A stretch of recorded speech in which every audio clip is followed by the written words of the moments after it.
Hey everybody, I'm Sean. Welcome to another episode of Angling Spiders.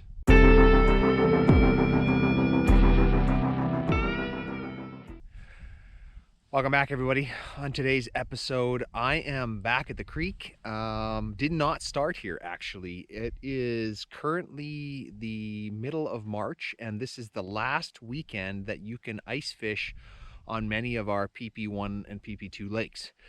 And so most of these lakes are going to close, and as a result I wanted to get out and try it on those lakes one last time. Started in an entirely different location and got skunked. Was there for about 4 hours and didn't get on any fish, didn't see any fish on the camera, no action.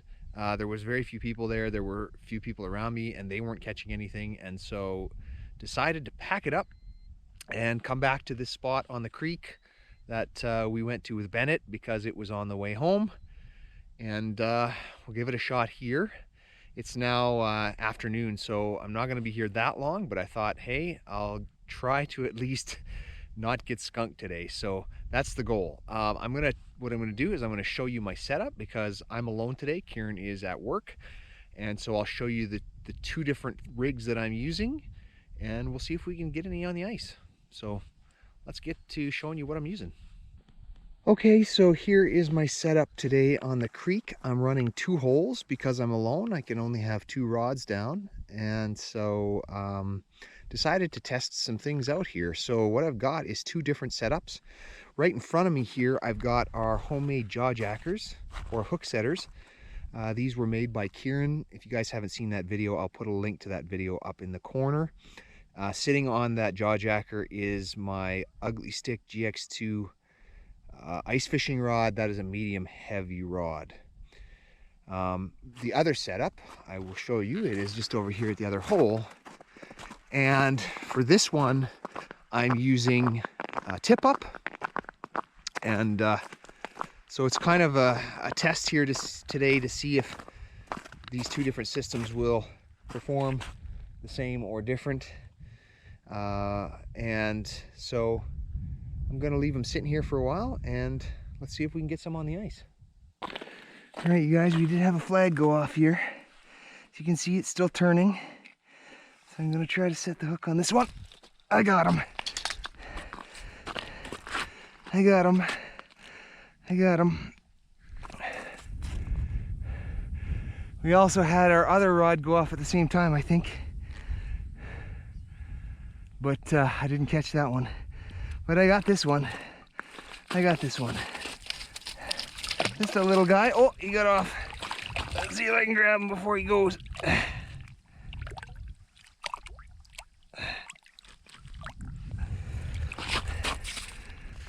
All right, we had both rods go off at the same time. We got this little guy. Got him. We're gonna get him back down the hole. And then my other rod went off. Let's do the release on this guy. See if I can get you guys a shot down the hole here. There he goes. All right, guys, we just had another flag go off. I was just stopping to have lunch, which is why I gotta run over here. Still spinning, still going, still going. Yeah, still spinning. He's still here. He's still here. See if he's still there. Let's check. I got him. I got him. I got him. Feels a little bit bigger than the last one. Maybe not. I don't know. It's hard to tell with tip ups. Oh, it's definitely a little bigger than the last one. Yeah, definitely a bit better. All right, everybody. Got the hook out. Basically destroyed my rig. So it is what it is, but there we go. Let's do a release here. Let's do a release down this hole.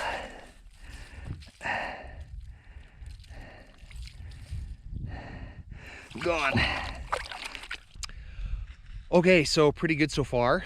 2 on the ice, both from the tip up, although I have to say I did actually get 2 on the jawjacker and lost them both because I didn't get to it in time, because I was having lunch. So I got to watch that one more carefully. But anyway, at least there's some action here, much better than the previous location.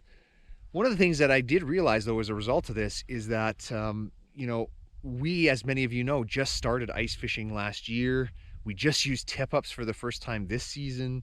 So we are really learning as we go. We don't know that much about ice fishing or fishing with a lot of this gear in general. And so we've really had to learn a lot in the last couple of years.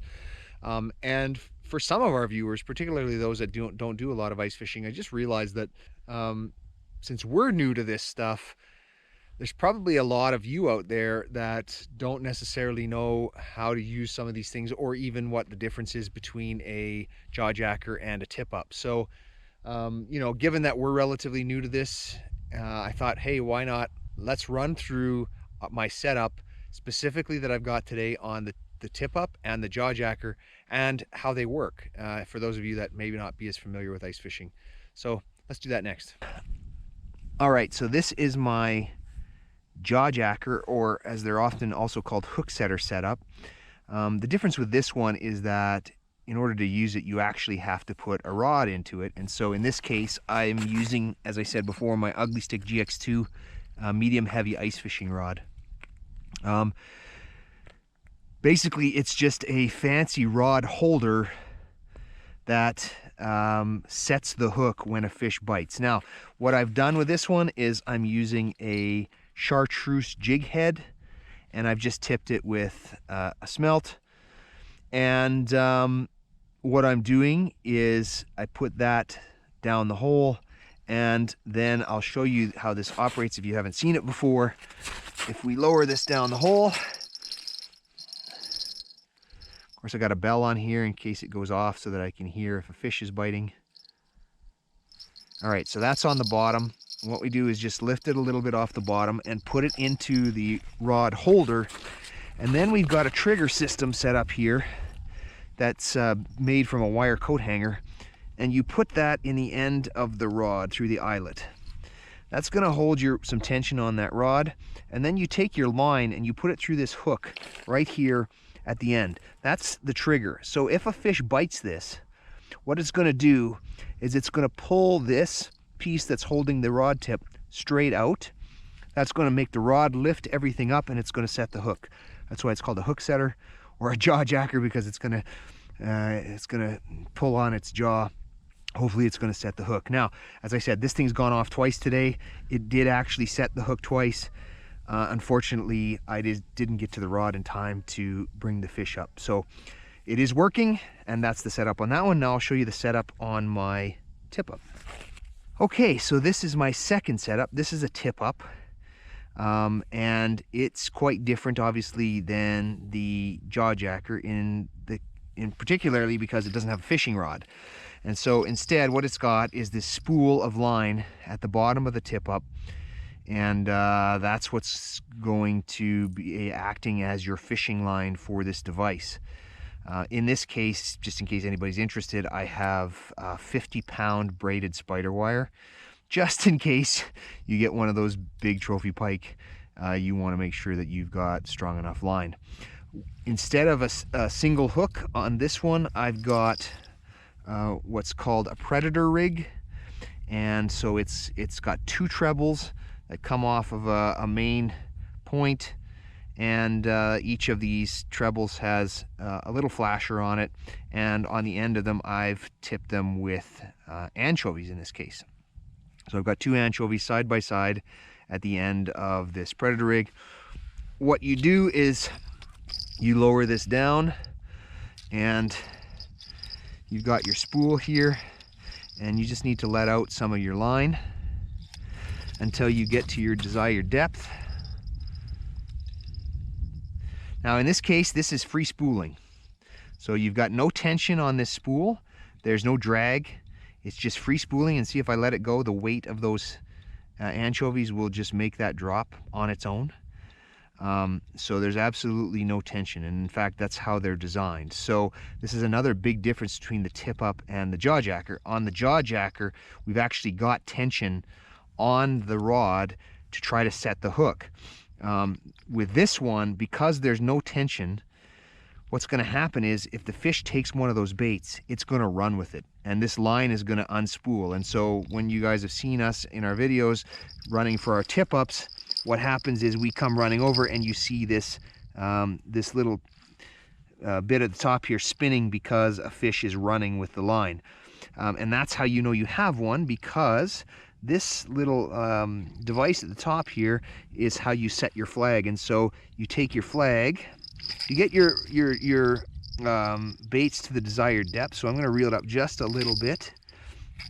You get your baits to the desired depth. I'm about 2 feet off the bottom right now. And then you tuck this flag underneath. And I do have a bell on this one as well, just as an extra way for me to get my attention.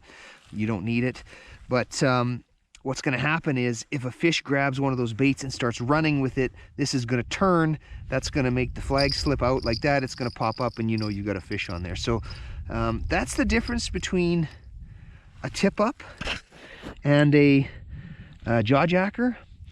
And the biggest difference between the two, because you could set them the same with the same baits and the same hooks, but the main difference between the two, this one has no tension and the jawjacker is under tension.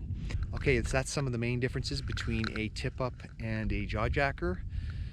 We are by no means experts. As you guys know, we just started using tip ups like a month and a half ago, so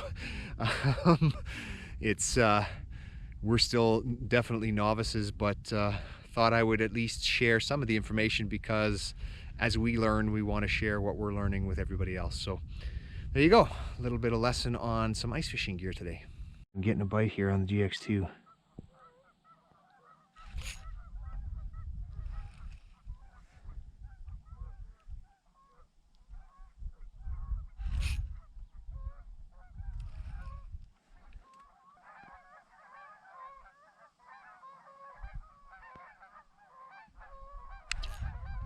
I got it that time. I got it. Oh, are you kidding me? Right at the top. And it's mangled my bait. Got one on the tip up again. As you can see, there's the reel going. There's the reel spinning.